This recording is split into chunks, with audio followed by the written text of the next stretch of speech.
तो दोस्तों स्वागत है आपका हमारे इस यूट्यूब चैनल पे जिसका नाम है घोस्ट हब और आप देख रहे हैं घोस्ट हब पूजा के साथ। चलो चलते हैं कहानी के अगले पार्ट की तरफ। दोस्तों आपने पिछले पार्ट में देखा होगा कि रचना और रमेश साथ साथ लिफ्ट में निकलते हैं और लिफ्ट की लाइट लाइट जो है वो बंद हो जाती है। लिफ्ट की लाइट बंद होने की वजह से रमेश बहुत ज़्यादा डर जाता है क्योंकि उसके साथ पहले हादसे हो चुके हैं, इसलिए वो बहुत डरा होता है। तो तब रचना पूछती है कि क्या हुआ, तुम इतने डरे हुए क्यों हो? तो रमेश बोलता है कुछ नहीं और वह मोबाइल की लाइट निकालता है, मोबाइल की टॉर्च जला लेता है और रचना कहती है मेरे पास तो मोबाइल ही नहीं है। तभी वो एक दूसरे से बात करते हैं कि तुम कहाँ रहती हो और अब तुम कैसे जाओगे। तब रचना कहती है कि मैं कैब बुक कर लूंगी इतनी रात को। तब रमेश कहता है कि आप रहती कहाँ हो? तो रचना कहती है कि मैं सेक्टर 65 में रहती हूँ। तो रमेश कहता है कि मैं सेक्टर 70 में रहता हूँ, तुम्हारे थोड़े से ही दूर आगे। तो अगर तुम्हें कोई एतराज ना हो तो क्या मैं तुम्हें छोड़ सकता हूँ, रोज ले भी आऊंगा और छोड़ भी आऊंगा। तो रचना मुस्कुराते हुए कहती है हाँ ठीक है। तभी अचानक लाइट जल जाती है और लिफ्ट भी चलने लग जाती है और लिफ्ट का दरवाजा भी खुल जाता है और सामने बेसमेंट की पार्किंग में अपनी बाइक स्टार्ट रमेश कर लेता है और रचना को बैठने के लिए कहता है। दोनों बाइक पे बैठकर अपने अपने फ्लैट की तरफ निकल जाते हैं।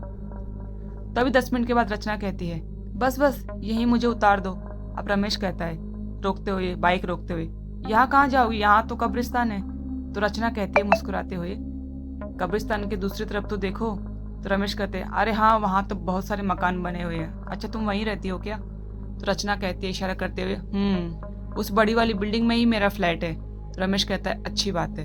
अब रचना कहती है वैसे मुझे यहाँ तक छोड़ने के लिए आपका थैंक यू सो मच। अब रमेश कहता है मुस्कुराते हुए अरे कोई बात नहीं था, बस यहाँ से 5 मिनट में अभी मेरा भी फ्लैट आ जाएगा। रमेश अपनी बाइक स्टार्ट करता है और अपने घर की तरफ बढ़ जाता है।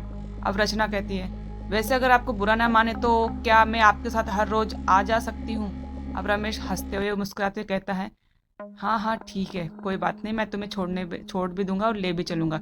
मैं कल यहाँ से करीबन 4:05 पे आ जाऊंगा, आप यहीं खड़े रहना, हम ऑफिस में साथ में चलेंगे और रात को 1 बजे आप पार्किंग में खड़े रहना, मैं वहां से तुम्हें पिकअप कर लूंगा और तुम्हें तुम्हारे घर तक छोड़ भी दूंगा। अब रचना खुश होते बोलती है हाँ ठीक है, कल मैं आपका इंतजार यहीं पर करूंगी। अब रमेश बाइक स्टार्ट करके चला जाता है। अपने फ्लैट तक पर पहुंचते ही वह टीवी देखते देखते सो भी जाता है। अगले दिन उठकर वह वही रोज का काम करता है, फिर शाम को 4 बजे अपने फ्लैट निकलता है। लगभग 5 मिनट के बाद वह रचना के बताई हुई जगह पर पहुंच जाता है। कुछ देर अगल बगल देखने के बाद उसे रचना दिखाई नहीं देती है।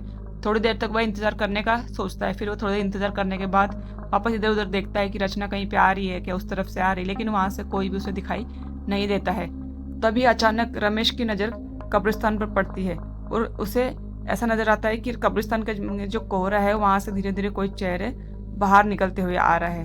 जब वह ध्यान से देखता है तो वह कोई और नहीं रचना ही होती है। रचना कहती है हाय। अब रमेश तुम कब्रिस्तान से क्यों आ रही हो? रचना कहती है अरे तुम दूसरी तरफ इशारा करते हुए, वो देखो पार्क में बच्चे खेल रहे हैं ना, उनकी बॉल कब्रिस्तान में चली गई थी और वो डर के मारे जा नहीं रहे थे, तो वो बॉल लाने के लिए मैं चली गई थी। अब रमेश कहता है तुम तो बहुत बड़ी बहादुर हो, कब्रिस्तान में चली गई अकेले, वो भी बॉल लेने के लिए। रचना कहती है अब रचना रमेश की बाइक पर बैठ जाती है और कुछ ही देर में दोनों ऑफिस भी पहुंच जाते हैं। रमेश अपने फ्लोर पे चला जाता है और रचना अपने अपने फ्लोर पे चले जाते हैं। अब अजय रमेश को वहां पे मिलता है तो अजय बोलता है ये तूने क्या किया, अपना टीम लीडर ही बदल लिया। अब रमेश मुस्कुराते हुए बोलते हैं हर चीज का अपना एक समय होता है। अजय बोलता है वह तो ठीक है, पर मेरा भी टीम लीडर साथ में बदलवा दिया होता, आपसे हम दोनों अलग अलग ग्रुप में बैठेंगे। अब रमेश कहता है हाँ यार इस बात का मुझे भी अफसोस है, पर मैं तुम्हारे बारे में, मेरा दोस्त है इसलिए इसका भी टीम लीडर बदल दिया, कोई लॉजिकल नहीं होता था। अजय कहता है बात तो सही है, चल कोई नहीं, डिनर में 11 बजे मिलेंगे। वैसे तेरा टीम लीडर कौन है? रमेश ने कहा दुर्गेश सर है। इतना कहते ही रमेश दूसरी तरफ चला जाता है और कॉल अटेंड करने दोनों लग जाते हैं। अब टीम लीडर दुर्गेश रमेश से कहता है देखो रमेश, तुम्हारा लॉगिन सिस्टम ये है, यहाँ पे तुम रोज लॉगिन करना, बाकी कोई भी दिक्कत हो तो मुझे बता देना, बस अपना काम जैसे करते आए हो वैसे ही करते रहना, मुझे शिकायत का मौका मत देना, बाकी तुम्हें जब भी ब्रेक चाहिए मुझे बता देना, मैं तुम्हें ब्रेक दे दूंगा। अब रमेश मुस्कुराते हुए कहता है ठीक है सर, और रमेश कॉल लेने लग जाता है। रात के 11 बजते हैं। अजय और रमेश को दूर से इशारा करते हुए कैंटीन की तरफ चलने के लिए कहते हैं। रमेश भी इसी इशारे का इंतजार कर रहा था। रमेश अब अजय को कहता है इशारे से कि तुम चलो, मैं कॉल खत्म करके आता हूँ। अजय कैंटीन की तरफ जा ही रहा था, तभी अचानक से बाथरूम की तरफ मुड़ जाता है। दरवाजा खोलते ही उसे ठंडी हवा का झोंका उसे महसूस होता है, जो रमेश को हुआ करता था। उसे तुरंत ही रमेश की बातें याद आने लग जाती है। वह तुरंत आईने के सामने खड़ा हो जाता है और सब कुछ सही था, पर वहां पर कोई भी नहीं था। फिर मुस्कुराते हुए आईने को देखकर कहता है, और मैडम मुझे भी दर्शन दे दो। क्या हुआ, मुझे देखकर शर्म आ रही है क्या? चलो कोई बात नहीं, घूंघट से मुंह ढककर ही एक बार दर्शन दे दो। इतना कहते ही अजय मुस्कुराते मुस्कुराते अपना मुंह धोने लगता है। फिर जैसे ही मुंह से पानी को पोंछते हुए आईने में अपनी शक्ल देखता है, उसके पीछे एक लड़की खड़ी हुई दिखाई देती है। वह चौंकते हुए पीछे की तरफ देखता है, लेकिन वहां पर कोई भी नहीं रहता है। वह वापस से आईने में देखने की कोशिश करता है कि वह लड़की खड़ी है क्या, या फिर वो लड़की दिखाई दे रही है क्या, लेकिन उसे आईने में कोई भी दिखाई नहीं दे रहा था। लेकिन फिर से उसे वही लड़की आईने में दिखाई देती है। वह जल्दी जल्दी अपनी आंखें साफ करने लगता है और आंखों पर पानी मारने लगता है। ये कोई सपना तो नहीं है, क्योंकि उसे ऐसा लग रहा था जो लड़की आईने में दिख रही है वो पीछे क्यों नहीं दिख रही है। और वह आईने में से वो लड़की उसे देखकर मुस्कुराने लगती है। वह तुरंत ही पीछे की तरफ देखता है और तो वहां पर कोई भी नहीं खड़ा रहता है। फिर अचानक से एक हाथ आईने के अंदर से निकलता है और अजय का गला पकड़ लेता है। वहीं दूसरी तरफ रमेश भी कैंटीन में जाने से पहले बाथरूम की तरफ जाता है, और जैसे ही जब वह बाथरूम का दरवाजा खोलता है तो देखता है कि अजय वहीं जमीन पर बेहोश पड़ा हुआ है।